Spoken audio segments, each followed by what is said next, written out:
네, 성경 통독 잘 하고 계시지요? 네, 이제 어제까지 우리가 요나서를 읽었습니다. 읽었는데 오늘은 요나서에 관한 말씀입니다.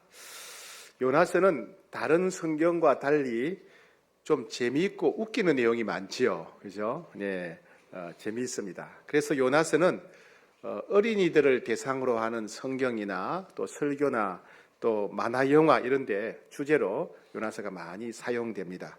다른 예언서들은 분량도 많고 또 정죄하거나 심판하시는 무거운 내용이 많은데 요나서 이야기는 주제도 이해하기 쉽다 보니까 남녀노소 가리지 않고 자주 읽고 좋아하는 성경이기도 합니다. 이 요나가 활동했던 시기는 이스라엘이 남북으로 나눠져 있을 때 북이스라엘에서 특히 여로보암 2세라고 하는 왕이 통치할 때에 활동했던 선지자입니다. 요나와 호세아, 아모스가 같은 시대에 활동했습니다. 이 여로보암 2세는 성경에는 자세히 나오지 않는데 일반 역사가들에 의하면 북이스라엘 역대 왕 중에서 가장 유능했던 왕이라고 합니다. 그래서 경제가 굉장히 부강해지고 국방을 튼튼히 해서 역대 이스라엘 중에서 가장 강력한 나라의 시대가 여로보암 2세였습니다. 근데 일반 역사가들이 볼 때는 경제가 풍성하고 그리고 국방을 튼튼히 해서 막강한 나라가 되었지만은 하나님의 시각으로 볼 때는, 믿음의 시각으로 볼 때는 형편없는 시대였어요. 그 시대가 너무너무 하나님을 떠나고 우상 숭배에 빠져 있었고 온갖 불의와 죄악이 사회에 가득했습니다. 그래서 하나님은 선지자인 호세아와 아모스를 보내셔서 여로보암 2세 시대를 크게 책망하십니다.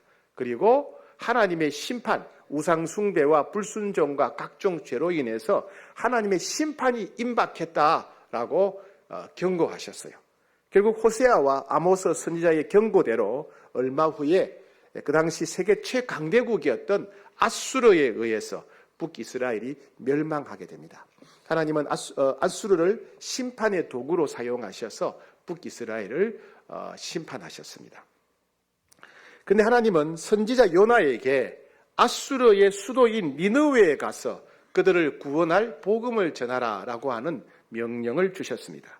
하지만 요나는 이 일에 불순종했지요. 불순종해서 다른 데로 도망가 버렸습니다. 왜 그랬냐 하면 첫 번째는 이 니느웨 사람들이, 아수르 사람들이 워낙 잔인한 사람으로 악명이 높았기 때문에 그렇습니다. 그래서 나훔 3장 1절에 보니까 이 요나가 가야 될 니느웨 성은 피의 성이라고 그래요. 피의 성. 피가 철철 흘러 넘치는 성, 피의 바다 위에 세워진 성, 이런 뜻입니다. 그만큼 잔인하고 폭력적인 민족이 이 아수르였습니다. 페르시아, 지금의 이란 쪽에 가면 페르시아 시대에 유적이 있는데 큰 비석에다가 아수르가 어떤 일을 했는지 기록을 해놨는데 이 아수르 사람들은 다른 나라를 정복하게 되면 사람들을 어떻게 죽이냐 하면 말뚝을 땅에다가 4군데 박습니다. 그리고 팔 양쪽을 말뚝 한 군데 고정시키고 다리 양쪽도 그 다음에 다른 두 말뚝에 고정시킵니다. 말뚝 4개에 손발을 다 고정시킵니다. 그 다음에 그 사람의 혀를 뽑아버립니다. 혀를 뽑아버리고 날카로운 칼을 가지고 소나 양을 발골하듯이 몸 살점을 다 뜯어내었다는 겁니다. 그만큼 잔인하고 악랄한 이 민족이 아수르였습니다. 그러니까 요나는 이렇게 잔인하고 악랄한 니느웨 사람들을 하나님이 왜 불쌍히 여기시고 그들이 구원받을 수 있도록 구원의 복음을 전하라고 하시는지 요나는 이해할 수가 없었던 겁니다. 두 번째는 이 요나가 하나님 명령에 불순종했던 두 번째 이유는 뭐냐면 이 호세아나 아모스 선지자에 의하면 장차 이스라엘을 심판할 하나님의 도구가 아수르였기 때문에 그렇습니다. 결국 호세아와 아모스의 예언대로 이 아수르 사람들이 북이스라엘을 멸망시키죠. 그리고 백성들을 포로로 끌고 가는데 어떻게 끌고 갔냐 하면 코에다가 구멍을 뚫어가지고 갈고리를 끼웠습니다. 어떤 사람은 볼에다가 구멍을 뚫어서 쇠 갈고리를 끼웠습니다. 그렇게 해서 물고기 잡아가듯이 그렇게 엮어서 포로로 끌고 갔다고 합니다.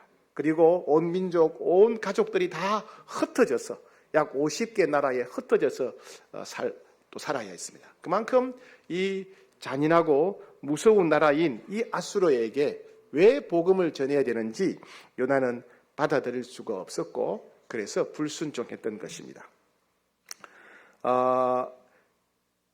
요나서 앞장 1장, 2장, 3장의 내용을 대충 살펴보자면 하나님은 선지자 요나에게 이스라엘의 동쪽 약 1500km 떨어져 있는 아수르의 수도 니느웨에 가서 복음을 전하라, 회개를 촉구하는 복음을 전하라고 명령하셨습니다. 그러나 요나는 하나님의 말씀을 어기고 동쪽에 있는 니느웨로 가지 않고 서쪽 끝에 있는 지금의 스페인입니다. 다시스로 가기로 작정을 합니다. 그래서 다시스로 가는 배를 탔습니다. 하나님은 바다에 큰 태풍을 거세게 몰아치셨습니다. 요나가 탄 배는 지중해 한가운데서 깨어질 지경이 되었습니다. 그때에 선원들은 배를 가볍게 하려고 배 안에 있는 짐을 모두 바다에 던져버렸습니다. 사람들은 누구 때문에 이런 재앙을 당하는지 알기 위해서 제비를 뽑기로 하고 뽑으니 요나가 나왔습니다. 사람들은 요나의 신상을 물었고 요나는 자신이 하나님의 낯을 피해서 도망가는 중이라고 이렇게 말합니다. 사람들은 요나의 이야기를 다 들은 후에 어쩌자고 그런 일을 했느냐며 몹시 두려워했습니다. 바다가 점점 거칠어지자 사람들은 요나에게 어떻게 하면 좋겠느냐 이렇게 물었습니다. 요나는 자기를 바다에 던지라고 말합니다. 하는 수 없이 사람들은 여호와께 부르짖은 후에 요나를 바다에 집어 던졌습니다. 그러자 거친 바다는 갑자기 잔잔하게 되었습니다. 요나가 바다에 빠지자 여호와께서 예비하신 큰 물고기가 요나를 삼켰습니다. 요나는 사흘 밤낮을 큰 물고기 뱃속에서 지냈습니다. 요나는 물고기 뱃속에서 자신을 구원해 주신 하나님께 감사 기도를 드립니다. 그리고 사명을 감당하겠다고 서원한 것을 지키겠다고 결단의 기도를 드렸습니다. 그러자 여호와께서 그 물고기에게 명령하여 요나를 뱉어내게 하셨습니다. 요나는 여호와의 말씀대로 길을 떠나서 동쪽 1500km 떨어진 아수르의 수도인 니느웨로 갔습니다. 니느웨는 성 안을 돌아다니는 데만 사흘이나 걸릴 정도로 큰 성이었습니다. 돌아다니는 데만 사흘이 걸리는데 니느웨는 단 하루 동안만 돌아다니면서 하나님의 말씀을 외쳤습니다. 40일 지나면 니느웨는 무너질 것이다. 40일 지나면 니느웨는 무너질 것이다. 이런 말씀을 이렇게 전하게 됩니다. 요나는 사흘 길을 하루 동안만 다니고 복음을 전했는데 놀라운 일이 발생했습니다. 요나의 말을 들은 니느웨 사람들은 금식을 선포하고 신분이 높은 사람이나 낮은 사람이나 모두 다 굵은 베옷을 입고 죄를 끊어버리고 회개하기 시작했습니다. 니느웨 왕도 이 소식을 듣자 굵은 베옷을 입고 제 위에 앉아 금식하며 회개했습니다. 그러자 하나님께서 이들이 악한 길에서 돌이켜 떠난 것을 보시고 뜻을 돌이키사 그들에게 내리시려던 재앙을 거두셨습니다. 오늘 읽은 요나서 4장은 이렇게 요나의 설교를 들은 니느웨 백성들이 금식하고 죄를 끊어버리고 회개하자 하나님께서 뜻을 돌이켜 그들에게 내리시려던 재앙을 거두신 다음에 일어난 사건입니다. 하나님께서 니느웨를 향한 재앙을 거두시자 요나는 매우 싫어했고 화를 내었습니다. 요나는 극심한 분노가 폭발해서 죽고 싶을 지경이 되었습니다. 오늘 본문 1절, 2절, 3절 같이 한번 받들어 읽겠습니다. 시작. 요나가 매우 싫어하고 성내며 여호와께 기도하여 이르되 여호와여 내가 고국에 있을 때에 이러하겠다고 말씀하지 아니하였나이까. 그러므로 내가 빨리 다시스로 도망하였사오니 주께서는 은혜로우시며 자비로우시며 노하기를 더디하시며 이 내가 크시사 뜻을 돌이켜 재앙을 내리지 아니하시는 하나님이신 줄을 내가 알았음이니이다. 여호와여 원하건대 이제 내 생명을 거두어 가소서. 사는 것보다 죽는 것이 내게 나음이니이다 하니. 요나는 하나님이 니느웨 사람들을 용서해 주신 것이 너무너무 싫었습니다. 정말 다시 바다에 빠져 죽고 싶을 만큼 싫었습니다. 그래서 화가 났습니다. 하나님, 저는 하나님이 이런 분인 줄 이미 벌써 알고 있었습니다.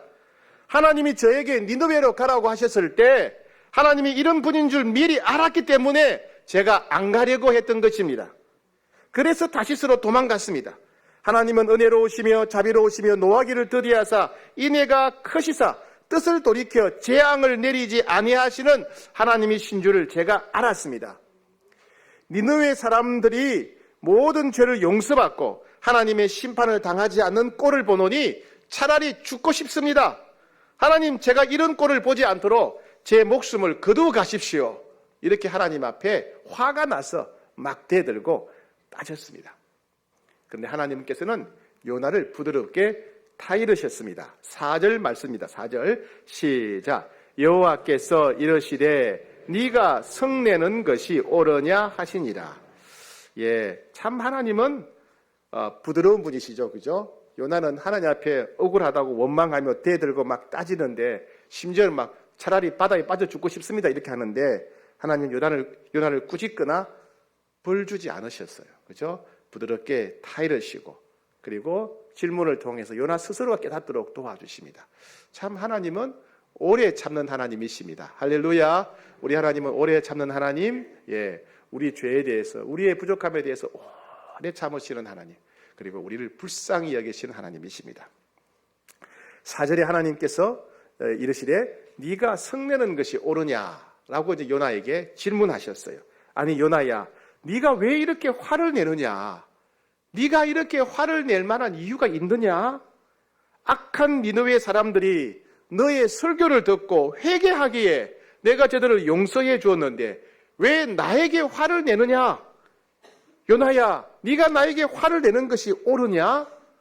도대체 네가 화를 낼 만한 이유가 무엇이냐? 말해봐라. 하나님이 이렇게 말씀하셨어요. 자, 그리고 이어서 5절이 이어지는데 5절은 요나가 하나님께 대답을 하지 않고 니느웨 성 밖으로 나갔다는 이야기입니다. 자, 5절 같이 읽읍시다. 시작. 요나가 성읍에서 나가서 그 성읍 동쪽에 앉아 자기를 위하여 초막을 짓고 그 성읍에 무슨 일이 일어나는가를 보려고 그 그늘 아래에 앉았더라. 여러분, 4절과 5절 사이에 내용이 있습니까? 4절은 하나님께서 요나에게 질문하셨죠. 네가 화내는 것이 옳으냐? 그리고 5절 이어지죠. 4절과 5절 사이에 무슨 내용이 있습니까? 없지요. 그죠? 무슨 말입니까? 하나님이 요나야, 네가 나한테 화내는 것이 옳으냐? 이렇게 말씀하셨는데 요나는 대답을 하지 않고 그냥 뛰쳐나갔다는 거예요. 대답을 하지 않고. 예. 하나님이 질문하셨는데 요나가 대답을 하지 않고 뛰쳐나갔어요.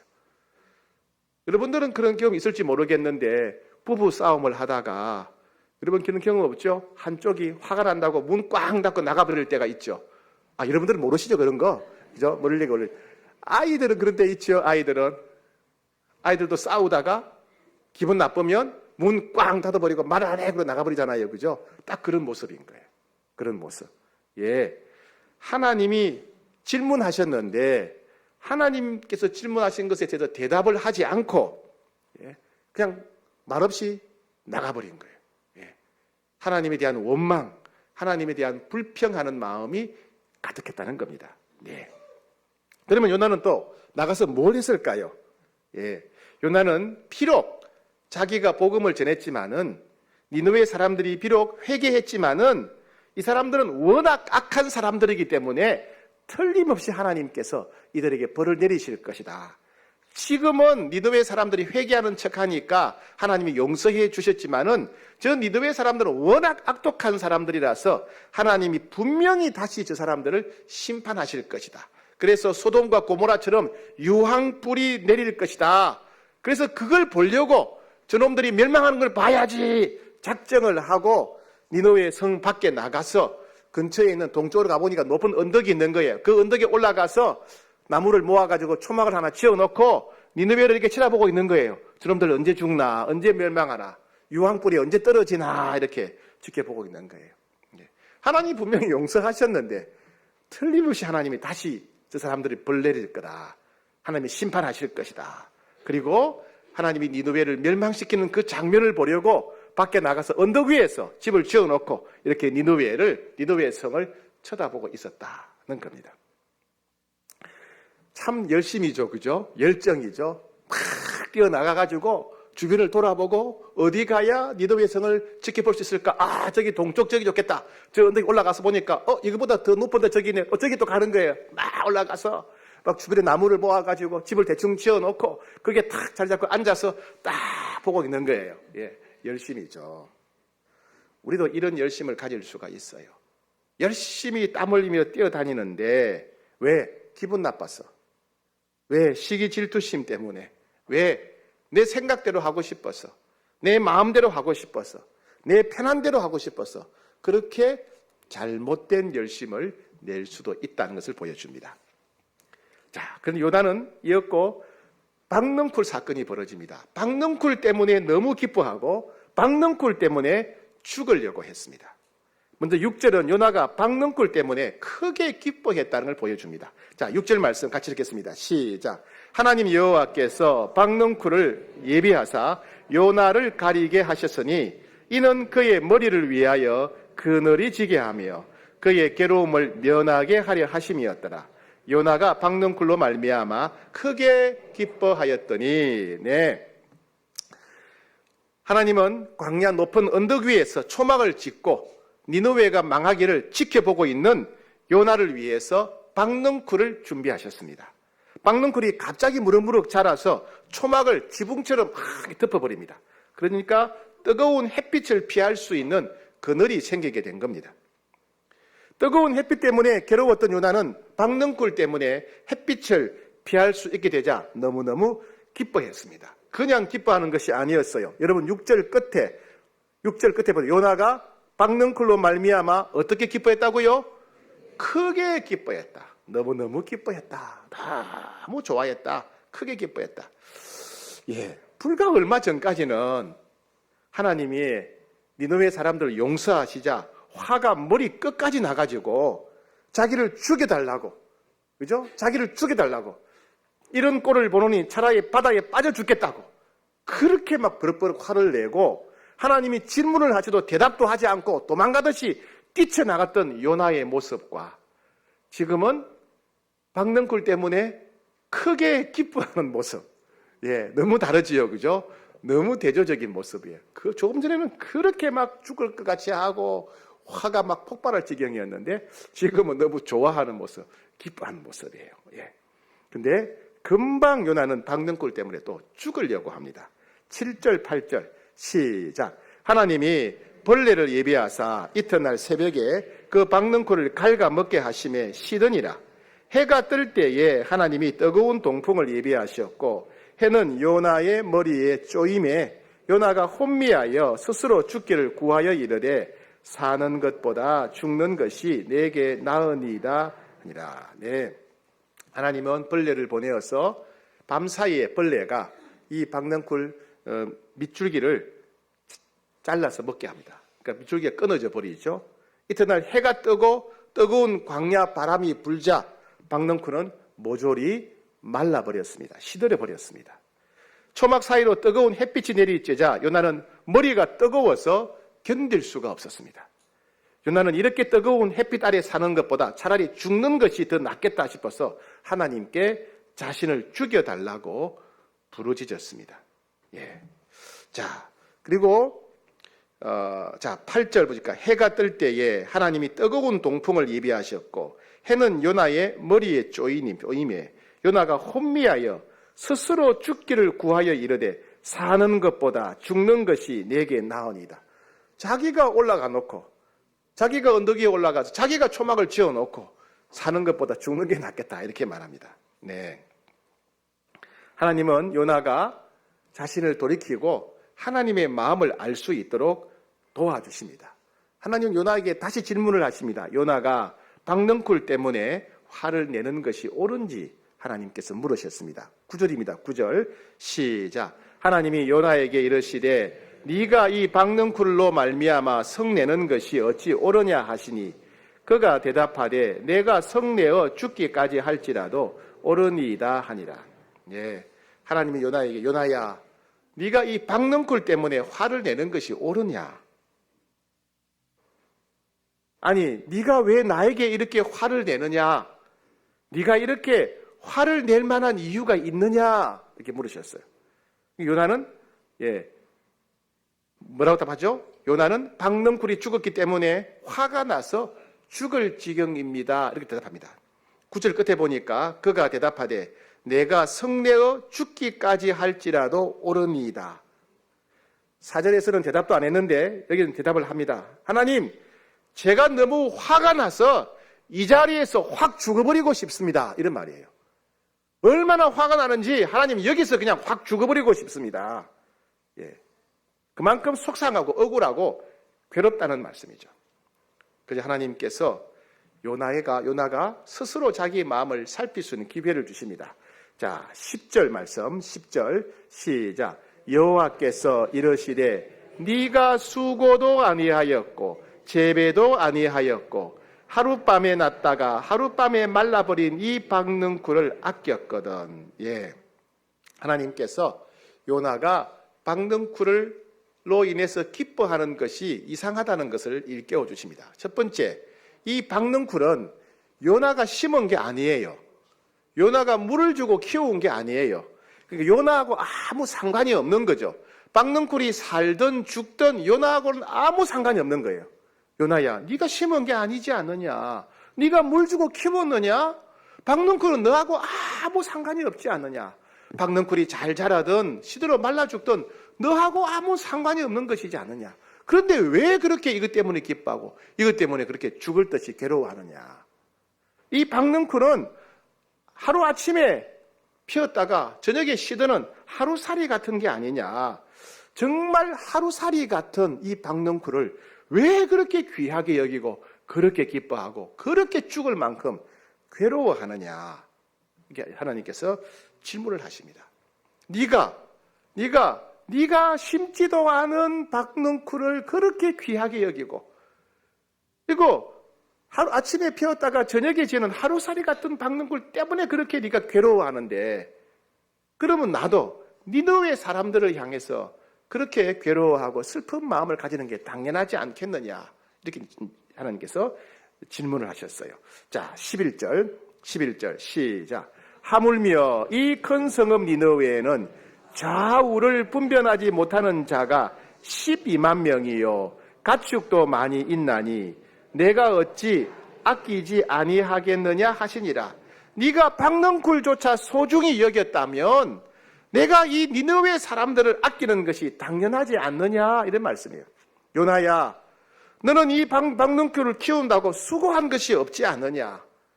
이 박넝쿨은 아침에 피었다가 저녁에 시들은 하루살이같이 무가치한 식물이지 않느냐? 그런데 너는 이 식물을 그렇게 아끼고 소중히 여겼던 것을 생각해봐라. 이 박넝쿨이 말랐다고 네 마음이 그렇게 아프더냐? 하루살이 박넝쿨이 죽었다고 그렇게 죽고 싶을 만큼 슬프고 괴롭더냐? 그렇다면 내 마음을 좀 헤아려 봐라. 이 큰 성읍 니느웨에는 좌우를 분변치 못하는 자, 좌우를 분변치 못하는 자가 뭐냐면 어른들은 피해 서기라 할 만큼 온갖 죄를 지었다 하더라도 아직은 죄가 무엇인지 모르는 어린아이들, 철없는 어린아이, 좌우를 분변치 못하는 아이가 12만 명이나 있다. 죄를 모르는 아이들이, 순수한 아이들이 12만 명이나 있는데 내가 이 성을 불쌍히 여기고 아끼는 것이 뭐가 잘못이냐? 너는 하루살이 박넝쿨 하나 놓고 애가 타서 못 견디는데 나는 어린아이들이 10만 명이나 12만 명이나 되고 작년까지 합치면 수십만 명인데 내가 그 영혼을 향해서 애가 타지 않겠느냐? 이대로 두면 이들이 망하고 다 죽을 수밖에 없는데 내가 애가 타지 않겠느냐? 심판을 받아 멸망해 가는 이들을 볼 때 내가 어찌 슬퍼하지 않겠느냐? 이렇게 하나님이 말씀하신 거예요. 그 다음에는 몇 절이죠? 12절인데 12절이 있나요? 없어요. 왜 없을까요? 요나스가 침묵으로 마친 것은 하나님 앞에 더 이상 요나가 할 말이 없었다는 뜻입니다. 그렇죠? 자기의 부끄러운 고집을 끊고 하나님의 뜻을 받아들이기로 결단했다는 것입니다. 그렇지 않다면 자신의 이 부끄러운 모습을 상세하게 기록하지 않았을 것입니다. 자, 오늘 이 사건을 통해서 우리에게 주신 하나님의 말씀이 있습니다. 첫 번째, 우리는 요나처럼 자기 중심적인 신앙생활에서 벗어나야 된다라고 말씀하십니다. 요나는 신앙생활이 철저히 자기 생각, 자기 중심이었어요. 2장에서는 물에 빠져 죽지 않고 살아나도록 하나님이 물고기를 통해서 살려주셨다고, 하나님 저를 죽음에서 살려주시니 감사합니다고 감사하겠던 요나가 금방 또 하나님께서 니느웨 사람들을 멸망시키지 않는다고 저를 죽여달라고 태를 쓰고, 또 박넝쿨 하나 걷어갔다고 또 자기는 죽고 싶다고 때를 쓰는 모습을 봅니다. 마치 아이들 같지 않나요? 아이들이 처음에는 둘이 그렇게 좋아 죽고 끌어안고 뽀뽀도 하고 아이들이 뭐 조금 하나 잘못되면 나 이제 너랑 안 놀아 그러고 그냥 헤어진 아이들. 처럼은 아이들 같지 않냐는 겁니다. 그죠? 예, 우리도 이렇게 신앙생활 하는 분들이 있어요. 조금만 자기 마음이 안 들면 나 교회 안 다녀. 조금만 마음에 안 들면 아이고 저 사람 뭘 꼴도 보기 싫어. 예, 항상 자기 중심의 신앙생활 하는 사람, 내 뜻대로 하려고 하고, 내 마음이 편하고, 내 마음이 상하면 못 견디고, 그렇죠? 내 계획대로 하려고 하고, 내 계획대로 안 되면 막 그냥 미치고, 예, 이런 사람들. 이런 사람이 요나와 같은 자기 중심적인, 내가 주인이고 내가 왕인 신앙생활 하는 사람이에요. 내 뜻대로만 하려고 하고, 내 계획대로만 하려고 하고, 내가 편한 대로만 하려고 하고, 나 중심의 신앙생활에서 하나님 중심의 신앙생활로 변화되어야 됩니다. 내가 주인공이 아니고 하나님이 주인공이 되셔야 돼요. 내 생각, 내 욕심, 내 계획이 중심이 아니라 하나님의 마음이, 하나님의 말씀이 결론이 되어야 됩니다. 내가 편하고 내가 좋은 게 아니라 하나님이 기뻐하시는 쪽을 선택해야 됩니다. 내 중심, 나 중심의 신앙생활이 아니라 하나님 중심의 신앙생활이 되어야 된다는 것입니다.